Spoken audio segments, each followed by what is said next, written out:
The late afternoon sun poured through the windows, spilling light across the art room. Crayons rolled. Paintbrushes dipped.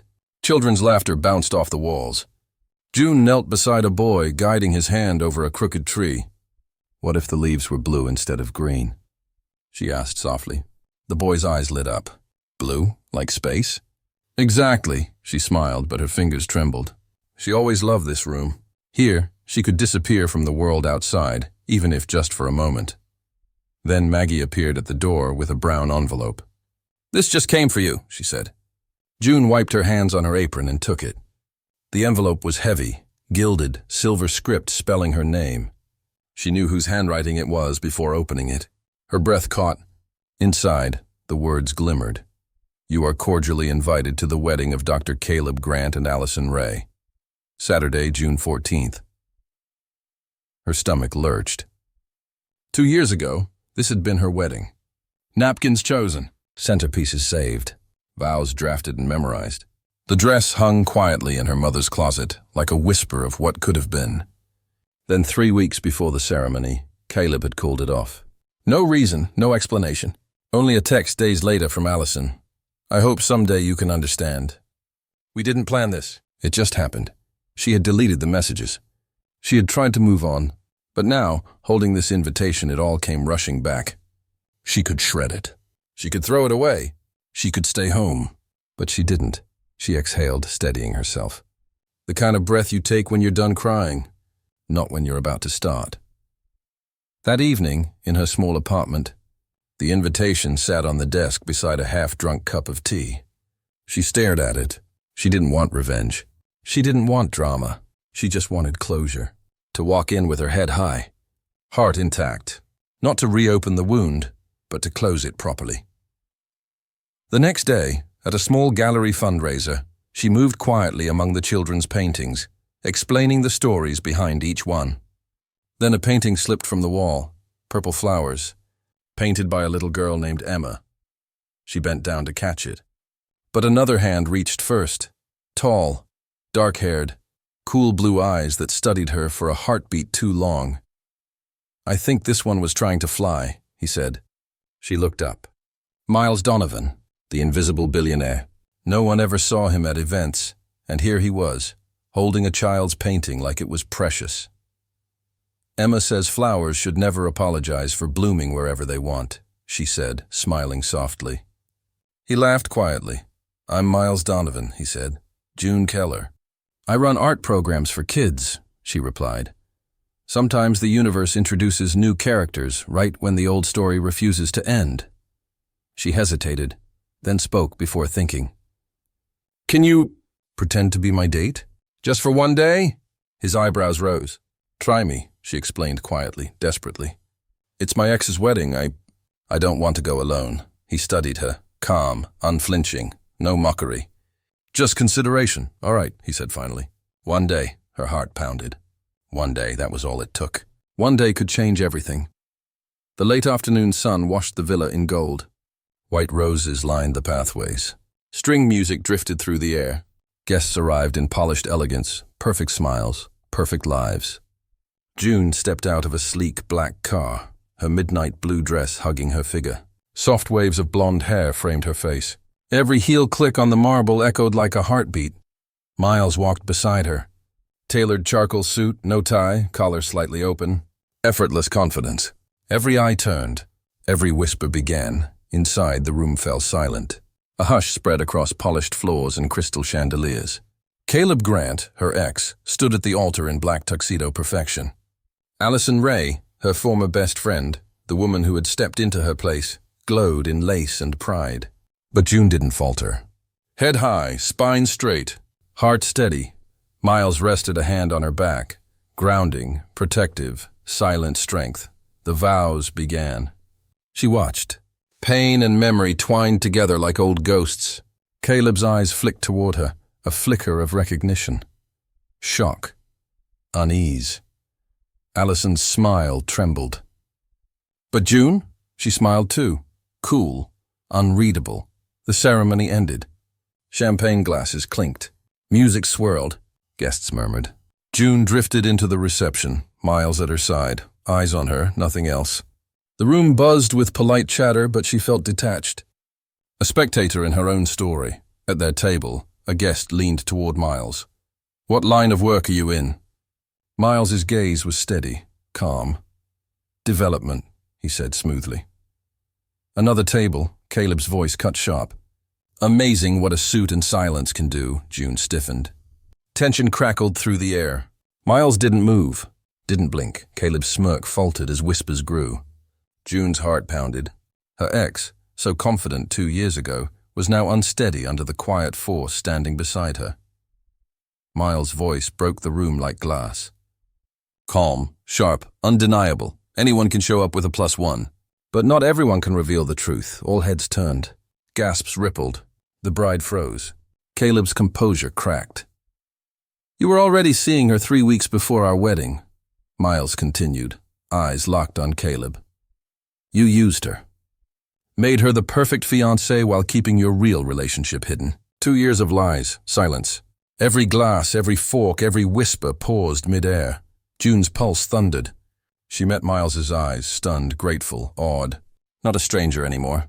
Not just a pretend date. This was real. Caleb's face drained of color. Allison's hands trembled. Whispers turned to shocked murmurs.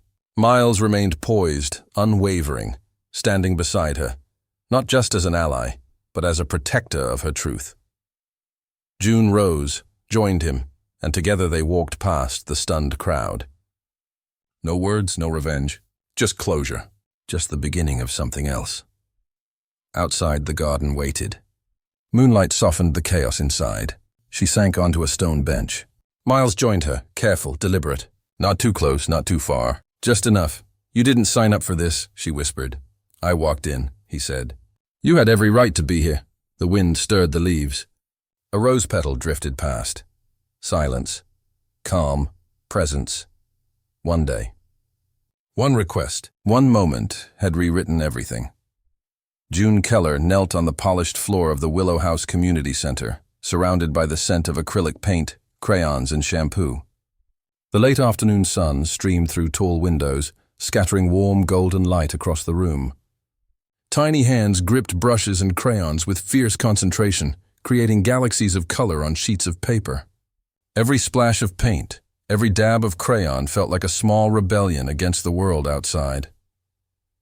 "You're doing great, Leo," June said softly, brushing a streak of blue across his crooked tree. Her fingers trembled slightly, though she didn't notice. But what if the leaves were blue instead of green? Just to see what happens. Blue like space? Leo's face lit up with a beam that could have powered the city. "Exactly," she whispered, tucking a loose strand of her golden hair behind her ear. For a moment, June forgot everything else. The noise of the world, the heartbreak, the betrayal, it all disappeared. She felt safe here, amidst the laughter, the chaos, and the mess of paint-stained aprons. Safe, until Maggie's voice broke through. "June, sorry to interrupt. This just came for you." June turned, expecting a parent or a flyer, but Maggie held out a brown envelope, unusually heavy. June's heart skipped. Something about it felt different. "Thanks, Maggie." "You can leave it there," she said, brushing off the weight in her chest. Maggie lingered. "It's kind of fancy." That made June pause. Her fingers grazed the envelope, smooth and embossed, the gilded edges catching the sunlight. Her name shimmered in silver script across the front. She didn't need to look for a return address, she knew. She knew the handwriting before opening it. She tore it open slowly, as though bracing herself for a punch to the chest. And there it was. The invitation. Caleb Grant, Allison Ray, a wedding. June's throat tightened. The world seemed to tilt just slightly.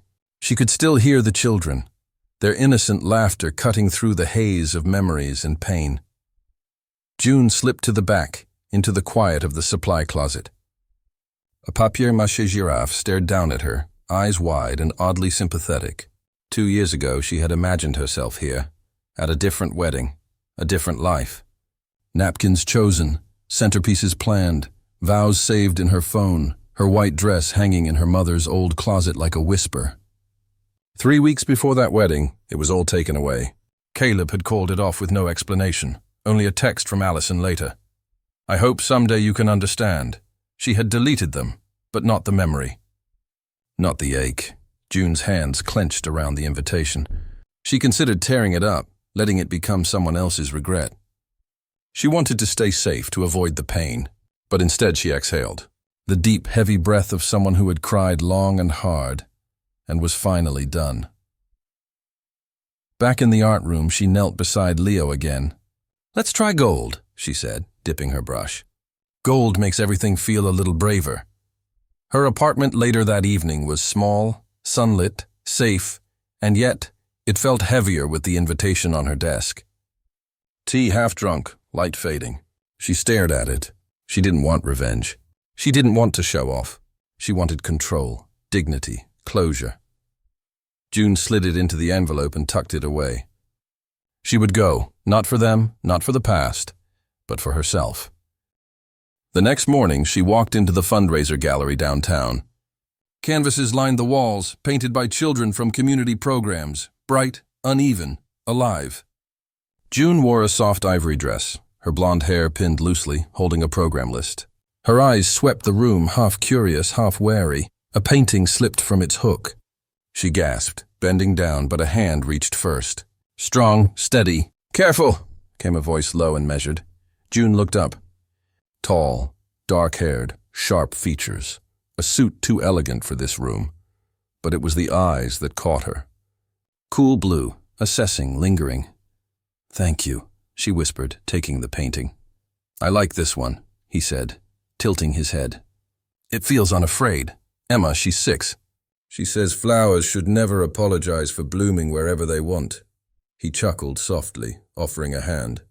"Miles Donovan," the name hit her. Donovan Developments, invisible tycoon, the man no one ever saw at public events, now here in this small gallery, helping her hook a child's painting back in place. "June Keller," she said, correcting herself. "I run art programs for children, mostly in underfunded schools and shelters." "Important work," he said, quiet, observant. They stood together, watching another painting fetch a high bid, the hum of the gallery carrying around them. She felt it, the weight of the invitation still in her purse, a silent threat in the corner of her mind. And then impulsively she asked, her voice soft but firm, "Can you pretend to be my date? Just for one day?" Miles raised an eyebrow. "Try me." Her cheeks burned. She hurried to explain. "It's just, my ex is getting married and I don't want to go alone." He studied her, eyes calm, considering, then faint smile. "All right." "One day," her heart stuttered. "Wait, really?" "One day," he confirmed, offering his hand. "Not a handshake, a promise. But you have to promise me something." "What?" "You tell me exactly what I'm walking into." "Deal." The sun spilled across the countryside estate that Saturday. White roses lined the walkways, the villa shimmering under the golden light. Guests moved with polished elegance, perfect smiles, polished shoes, the kind of perfection June remembered once dreaming of. She stepped out of the sleek black car, her midnight blue dress hugging her with quiet power. Soft waves framed her face. On her arm, Miles Donovan, tailored charcoal suit, collar open, effortless, mysterious. Yet only his attention was on her. As the doors opened, the room stilled. Glasses paused midair. Heads turned. Caleb Grant, tuxedo sharp, lips stiff, eyes scanning, finally stopping when they found her. Allison Ray, fitted lace gown, smiled, but not convincingly. June saw it, unease, barely concealed, flickering under the mask of perfection. She held her chin high, walked forward, Miles steady by her side. Not to fight, not to impress, but to exist fully, without fear. Her pulse thundered. Every eye found her, but she didn't falter. Every step was her reclaiming. Not love, not revenge, just self-respect, presence, power. The ceremony began under the white floral arch. June sat in the 4th row, not prominent, but present. Miles beside her, grounding her, a quiet shadow in the golden afternoon. Her thoughts drifted. 3 weeks before the wedding, Caleb was already seeing Allison. Lies hidden behind perfection, trust stolen. Inside, the reception dazzled. Chandeliers, gold-rimmed glasses, laughter swirling like music. Yet she felt removed, observing, calculating, breathing in the truth of her past, the lies of her ex-fiancé. the power of a life she'd almost lost. Miles leaned close. "If I didn't know better, I'd say someone regrets letting you go." June's breath caught. "That's not what this is about." He smiled faintly. "You look like the chapter he never finished." Across the room, whispers began. But she felt no fear. Only presence. Only clarity. The night was hers to reclaim, even before she knew how. The late afternoon sun bathed the sprawling countryside estate in gold. White roses lined the walkways, and the villa's ivory stone walls shimmered under the soft light. String music floated from the garden, mingling with the low murmur of conversation, polished shoes scuffing the marble floors, and champagne glasses clinking delicately. Everything seemed pulled from the pages of a luxury wedding magazine. June stepped out of the sleek black car. Her midnight blue dress hugged her figure, radiating quiet power and elegance. Her blonde hair was pinned loosely, soft waves framing her face, catching the sunlight with a subtle shimmer. On her arm, Miles Donovan. Tailored charcoal suit, collar slightly open, exuding effortless confidence. But his focus was entirely on her. They walked up the marble path, heels clicking softly. Guests subtly shifted, heads turning. Every pair of eyes lingered, whispers circulating like wildfire. Not the woman who had been left behind. Not the past. She walked in whole, composed, untouchable, with someone who made even the most opulent room feel smaller. The grand doors opened. A hush fell across the hall. Glasses paused mid-air, conversations froze. The quartet faltered for a heartbeat as June and Miles entered. She felt every stare, every judgment, every lingering memory as she walked forward with calm determination. Caleb Grant, standing near the front in a black tuxedo, froze. Eyes scanning, lips tight. His bride, Allison Ray, in a fitted lace gown, smiled, but it didn't reach her eyes. June saw the subtle flicker of unease, shock barely concealed beneath the perfect facade. She held her chin high, moving with deliberate grace. Every step was measured. Miles beside her, anchoring her, steadying her. Not for show, not for revenge, for her. Every heartbeat reminded her she didn't belong to their story anymore. She belonged to herself. The ceremony began. White floral arches, sunlight spilling across the garden. The bride walked slowly, a delicate smile, hands trembling slightly. Caleb stood waiting, his expression a mask of perfection, lips stiff, eyes roaming, until they rested briefly on June. She gave no reaction, no glance backward. Just a small controlled nod, almost imperceptible. Miles's hand brushed lightly against hers, grounding her, keeping her present. The vows were exchanged, polite, rehearsed. June noticed everything. The stiffness, the cracks in the illusion, the tension beneath the golden smiles. And when the kiss came, she didn't flinch. She had survived worse. She had endured the lies, the betrayal, the heartbreak. This moment wasn't hers, and yet it belonged to her in another way. Proof that she could face the past without losing herself. The reception moved indoors. Chandeliers sparkled, casting soft golden light across the room.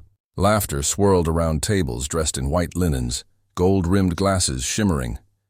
Music drifted from the string quartet, but June felt removed, observing, measuring, breathing in the power she had reclaimed. Guests noticed her. Whispers floated. Who is she with? The mystery man. She looks incredible. Miles leaned close, voice quiet but sharp. If I didn't know better, I'd say someone regrets letting you go. June's pulse stuttered. That's not what this is about, she whispered. No? He asked, tilting his head.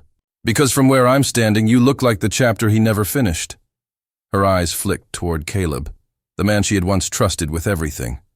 His eyes locked onto hers, but she looked away. Calm, controlled, entirely untouchable. Miles' grip on her hand tightened under the table. Not possessive, protective, grounding. Across the room, Allison's laughter was slightly too high, forced, brittle. She noticed, and she stiffened when Miles's hand brushed June's. Caleb's eyes flicked again. June felt the tension like electricity. Every whisper, every gasp, every sideways glance amplified. She didn't flinch. Not anymore. She wasn't the scared girl left behind. She was whole. She was present. She was hers, dinner began. Servers moved gracefully, champagne poured, conversations resumed, but the energy had shifted. Subtle but palpable. The power dynamic had changed, not with shouting, not with confrontation, but with presence. A woman in a sequined dress leaned toward Miles. "So, what do you do?" Miles's fork paused midair. Calm, deliberate. "I manage a few development projects," he said smoothly. "Real estate, among other things." The woman's curiosity was piqued. Whispers passed across tables. Phones discreetly aimed to capture the mystery man beside June. Caleb, increasingly unsettled, tried to interject. "Amazing what a suit and silence can do," he said, swirling his wineglass, lips tight. "Just shows up with her. Steals attention. People act like he's royalty." Miles didn't flinch. His eyes never left Caleb. "You are right," he said softly, each word deliberate. "Anyone can bring a date to look important. Anyone can keep a fiancé to look committed while sleeping with her best friend." The words dropped like a bomb. Silence swept across the table. Gasps, murmurs, whispered glances. Caleb's face drained of color. He opened his mouth, tried to speak, but no words came. June stared. Shock, disbelief. Her heart pounded, but she stayed rooted. She didn't need to defend herself. She had Miles, and the truth had finally surfaced. Miles continued, voice steady, razor sharp. 2 years ago, you were already seeing Allison. You made her the perfect fiancé, sweet, loyal, respectable, while you kept your real relationship hidden. June deserves more than whispers. She deserved better then, and she still does now. The room froze.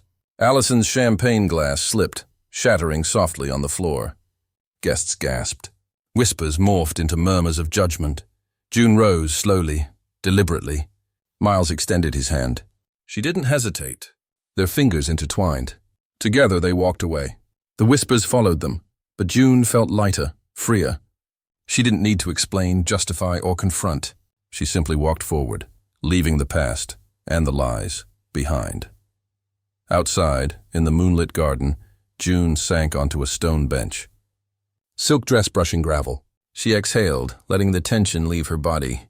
Behind her, the distant hum of music, clinking glasses, laughter, like a world she no longer belonged to. Miles approached, tie loose, jacket unbuttoned, posture grounded. He sat beside her carefully, deliberately. Not too close, just enough.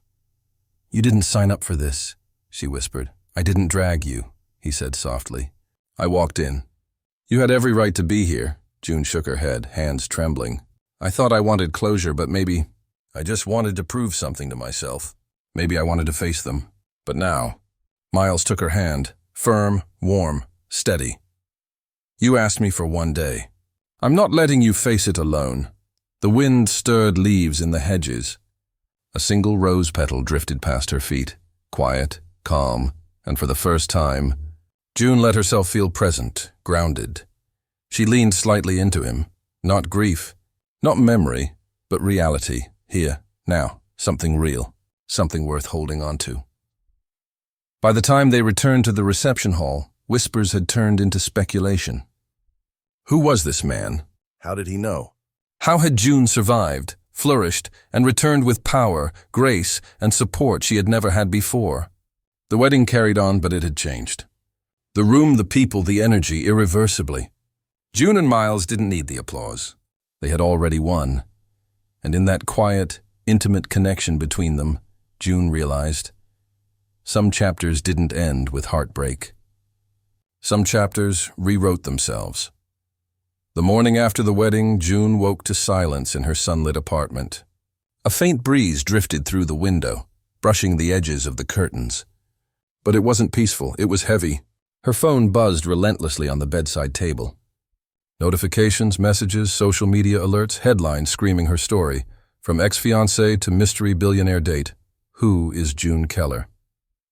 Teacher turned socialite, June Keller at the wedding with Miles Donovan. Second chances or planned spectacle. She stared at the screen, fingers trembling. Every message felt like a spotlight. Every notification a whisper from the world telling her story wasn't hers alone anymore. At the Community Arts Center, the whispers followed her too. Parents normally warm, now gave cautious smiles. A few pulled their children back gently, eyes full of polite curiosity. Her colleagues' glances were unreadable, half admiration, half judgment.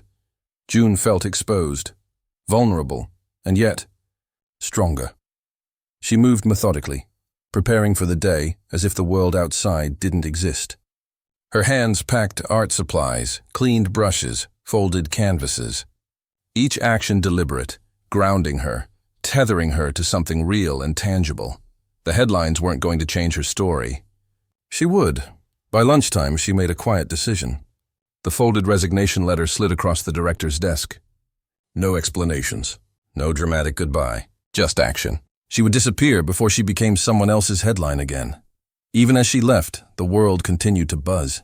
Cameras had already snapped photos of the pair exiting the wedding, capturing the moment when June's poise and Miles's quiet strength rewrote the narrative.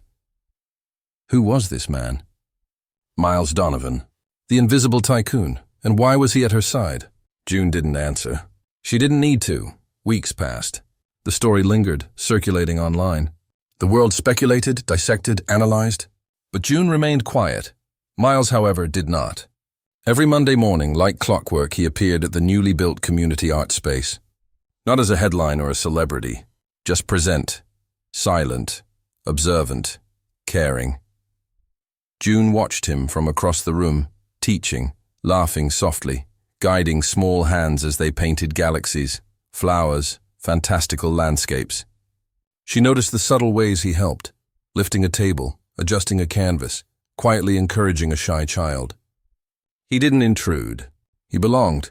The pair never posted, never announced, never flaunted. Their relationship existed quietly, steadily. In shared glances, small gestures, the rhythm of a life rebuilt together. Miles would leave little tokens on her desk, a white camellia stem in a glass jar, a note tucked beneath. For your light, because Mondays deserve something gentle.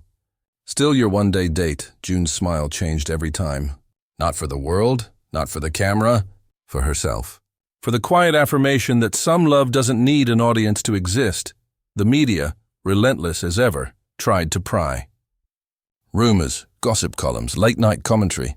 But June had learned something powerful.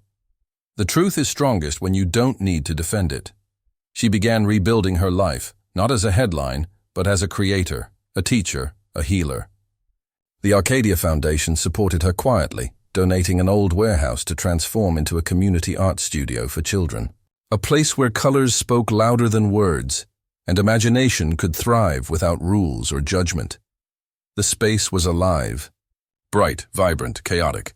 Paint splattered across walls, handprints on doors, laughter echoing from floor to ceiling. No schedules, no uniforms, just freedom, color, and hope. June sat cross-legged on the floor, jeans streaked with paint, guiding little hands to mix colors, teaching them to see beyond boundaries. Miles appeared occasionally, sleeves rolled up, hands dusty from fixing easels or repainting benches. Quiet, supportive, present.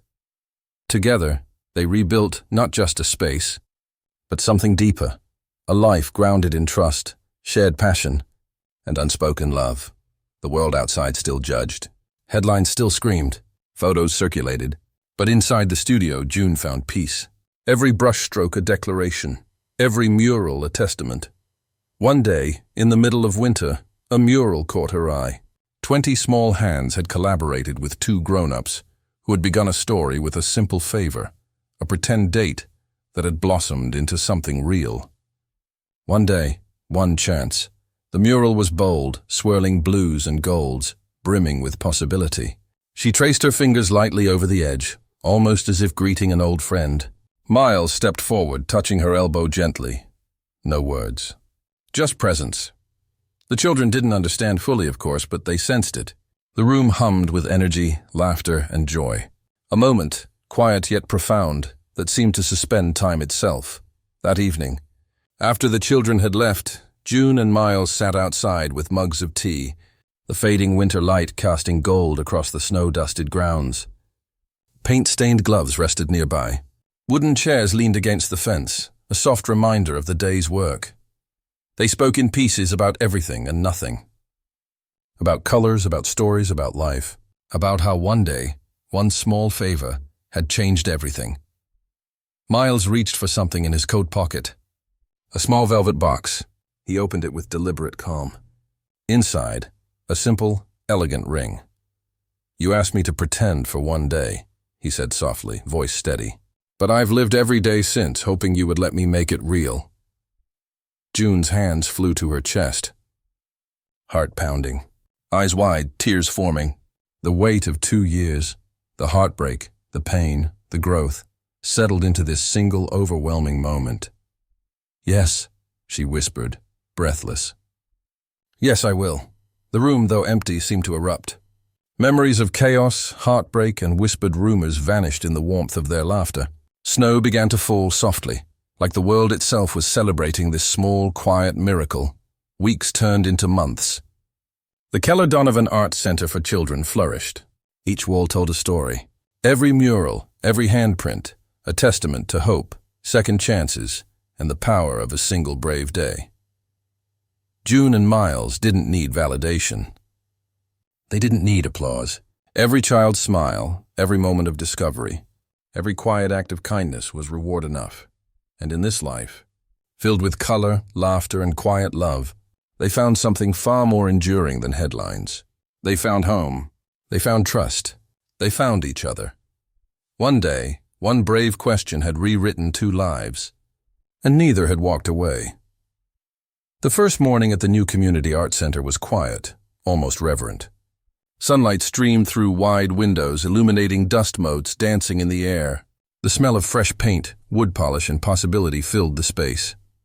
It was empty now, but the potential hummed like a heartbeat. June walked in first, boots crunching softly against the concrete floor. She carried a box of brushes and a stack of blank canvases. Every detail mattered. The tables arranged just so, paint organized by color, spaces cleared for creativity to flow without boundaries. She paused at the center of the main hall, letting her gaze sweep across the walls. Murals stretched from floor to ceiling. Handprints, footprints, and splatters told stories of imagination unleashed. Every stroke, every color, carried the echo of children who might otherwise never have known the joy of creating freely. Miles appeared silently from the back garden. Black boots, sleeves rolled up, sleeves dusted with sawdust. His dark eyes followed her, absorbing every detail. They didn't need to speak. Their partnership had grown in quiet rhythms. A brush here, a hammer there, laughter exchanged over spilled paint. "You ready?" he asked softly. June smiled faintly, adjusting her scarf. Always. The first group of children arrived mid-morning. Their excitement spilled into the air, a mixture of chatter, laughter, and awe. Tiny fingers dragged brushes across blank canvases. Colors collided and blended. Paper transformed into galaxies, forests, oceans, and dreams. June moved among them like a conductor, guiding their creativity, praising effort over perfection. "Blue can be purple if you want it," she encouraged one little boy. "Red can dance with yellow. No one says it can't." Miles watched from the sidelines, quietly helping when needed. He steadied a wobbly table, handed a paint pot, offered encouragement with a smile. Children gravitated toward him naturally, sensing safety and attention. At first, June worried about his presence. Would it overshadow her? Would the headlines return to haunt them? But she quickly realized something profound. Miles wasn't there to be seen. He was there to help, to build, to support. As weeks turned into months, the center flourished. Every wall, every corner, a testament to creativity and hope. June taught children of all ages, some shy, some bold, all full of potential waiting to be unlocked. Miles became a fixture, the quiet partner in a story that didn't belong to the world, but to the space they had created together. Together, they repaired broken easels, painted benches, and even transformed a small outdoor courtyard into a vibrant mural garden. The garden became a sanctuary, snow-dusted in winter, sun-soaked in summer. It carried the laughter of children and the warmth of 2 adults who had discovered trust and love anew.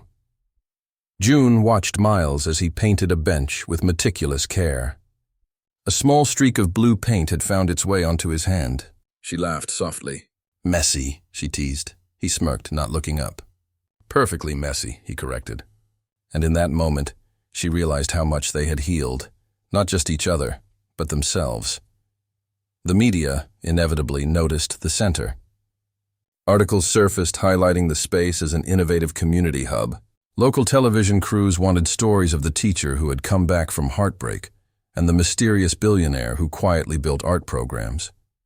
June and Miles stayed carefully in the background. Interviews were rare, photos sparse, and every article carefully redirected toward the children and their stories. They refused to become the headline. They refused to let the world redefine their narrative. Instead, they let the center speak for them. Mornings were for painting. Afternoons were for mural projects. Evenings were for workshops with local families. Every week a new story unfolded on the walls. Children painting what they could not yet speak aloud, dreams, fears, hopes, and gratitude.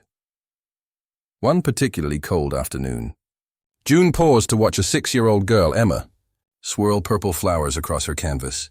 "Flowers should never apologize for blooming," Emma whispered, echoing something June had taught her long ago. Miles approached quietly, kneeling beside her. He offered a simple nod of encouragement. "Beautiful," he said. No grand gestures, no fanfare. Just acknowledgement. Just presence. The simplicity of it hit June in a way the wedding never could. Real love wasn't about dramatic entrances, nor was it about proving a point. It was in moments like this. Quiet, steady, unassuming, but profoundly impactful. She turned to Miles. "You've changed," she said softly. He shrugged, glancing around the room. "I didn't need to change," he said. "I needed to be seen. I needed to be present," and she understood. The billionaire, the mystery, the headlines, they no longer defined him. Neither did the pain of the past define her. Together, they had built something stronger, a life rooted in action, care, and shared purpose. The seasons shifted. Spring brought new seedlings and fresh paint smells. Summer carried long afternoons of sunlight through windows and laughter bouncing off walls. Fall brought crisp air and pumpkin orange swirls across canvases. Winter brought snow and quiet, intimate moments inside. With the warmth of paint, tea, and presents, through it all, their love deepened, not loud, not dramatic, not seeking recognition, but steady, persistent, and resilient. One particular winter evening, after a long day of painting and laughter, Miles pulled June aside. The children had gone home, the studio quiet. Snow fell softly outside the windows, catching the light from overhead bulbs. He pulled a small box from his pocket, velvet and elegant. Opening it, a simple ring glinted in the light. "You asked me to pretend for one day," he said, his voice steady, "but I've lived every day since hoping you would let me make it real." June's hands flew to her chest, tears forming. Her laughter mixed with sobs. "Yes," she whispered. "Yes, I will." The ring wasn't a showpiece, and the moment wasn't for the cameras. It was theirs, quiet, powerful, and full of meaning. Outside, snow continued to fall, soft and slow, wrapping the center in a serene blanket. Inside, children's artwork glowed on walls, a testament to lives transformed. By now, the Arcadia Foundation, the media, and the community had all recognized the center as a beacon of hope. But June and Miles remained invisible to most. They didn't need validation, headlines, or applause. Their reward was here, in every child's smile, every bold stroke of paint, every whispered thank you. And still, every Monday, Miles arrived before anyone else, leaving a single white camellia stem for June. A reminder that one day, one brave choice could change everything. Through trials, heartbreak, and public scrutiny, they had found what mattered most. A shared purpose, love rooted in trust, and a life filled with color, laughter, and second chances. They didn't need the world to see. They only needed each other. The late afternoon light filtered softly through the tall windows of the newly built Community Arts Center. The room was alive with color, echoing laughter, and the soft smell of paint. Children scampered around the long wooden tables, their tiny hands smeared with blues, reds, and golds. Every surface carried evidence of their creativity, footprints, handprints, and streaks of color that somehow felt perfectly chaotic. June stepped inside, her scarf wrapped twice around her neck, boots softly clicking against the polished floor. She paused for a moment, taking it all in. The mural that had started on that first one-day date now dominated the main wall, a swirl of blues and golds painted by 20 pairs of small hands, guided by two grown-ups who had no idea what a single day could lead to. Miles stood quietly in the back, watching her. His presence was steady, familiar, and grounding. Black boots dusted with sawdust, rolled-up sleeves smeared with remnants of previous projects. His gaze followed June as she walked past the tables, greeting children, adjusting canvases, and collecting paintbrushes. There was a quiet strength about him now, the kind that didn't need words to be understood. The children had been preparing something special today, a winter paint day, their annual celebration of color and imagination. Paintbrushes dipped into cool blues and shimmering silvers, tiny fingers leaving marks on canvases that reflected hope, joy, and freedom. They were oblivious to the world outside, absorbed in their own creative universes. June bent down beside Emma, a 6-year-old with an infectious curiosity. "Purple flowers don't need permission to bloom," she whispered, brushing a stray streak of paint from Emma's cheek. Emma laughed, adding a little more purple to her canvas. Miles approached quietly, kneeling beside the girl. He smiled at her work, saying softly, "Beautiful." "Just like you," June caught the exchange and smiled. This was love in its purest form, subtle, unannounced, and profoundly transformative. Not in grand gestures, not in public declarations, but in moments of shared purpose, gentle guidance, and unwavering support. The day went on with laughter, chaos, and occasional spilled paint. By late afternoon, the room had quieted. Children had gone home, teachers were cleaning up, and the glow from the low winter sun filled the space. June paused near the mural, her fingers brushing over the bold, swirling strokes of blue and gold. Memories of that first day returned. Her fear, her heartbreak, the impossible request she had made to Miles. He stepped closer, his presence calming. "There's something I wanted to say," he said softly, voice almost swallowed by the gentle quiet of the empty room. June turned to him, heart racing. "What is it?" He dropped to one knee, velvet box in hand, eyes locked onto hers with unwavering intensity. For a heartbeat, the world held its breath. Snow had begun to fall outside, drifting lazily against the window panes. But it might as well have been the only thing in the universe. "You asked me to pretend just for one day," he said, voice steady and warm. "But I've lived every day since then, hoping you would let me make it real." June's hands flew to her chest, eyes wide, breath caught in her throat. "Miles," she whispered, tears threatening to spill. He opened the box fully, revealing a simple, elegant ring. "June Keller, will you stop pretending with me and be my real forever?" For a long moment, the silence was perfect. Then she dropped to her knees, arms flung around his shoulders, laughing through tears. "Yes," she whispered, breathless. "Yes, I will." The world seemed to explode in color around them. Snow glittered outside, sunlight caught in the edges of the mural, and the empty room felt alive with joy. It was a private moment, theirs alone, yet it carried the weight of everything they had endured, the heartbreak, the betrayal, the courage it took to rebuild. News of the proposal spread quietly at first. Local families who frequented the center shared stories of the day, capturing fleeting photographs and spreading whispers of the love that had quietly flourished among the paint-splattered walls. Social media caught snippets, but June and Miles never sought attention. They didn't need validation. The children, the community, and the life they had built were enough. The next morning, the center was buzzing. The children, oblivious to adult preoccupations, returned to their creative spaces with renewed energy. June watched them, smiling softly. Every brushstroke reminded her of resilience, every splash of color a testament to second chances. Miles worked alongside her, sanding a chair, fixing a broken easel, smiling occasionally when their eyes met.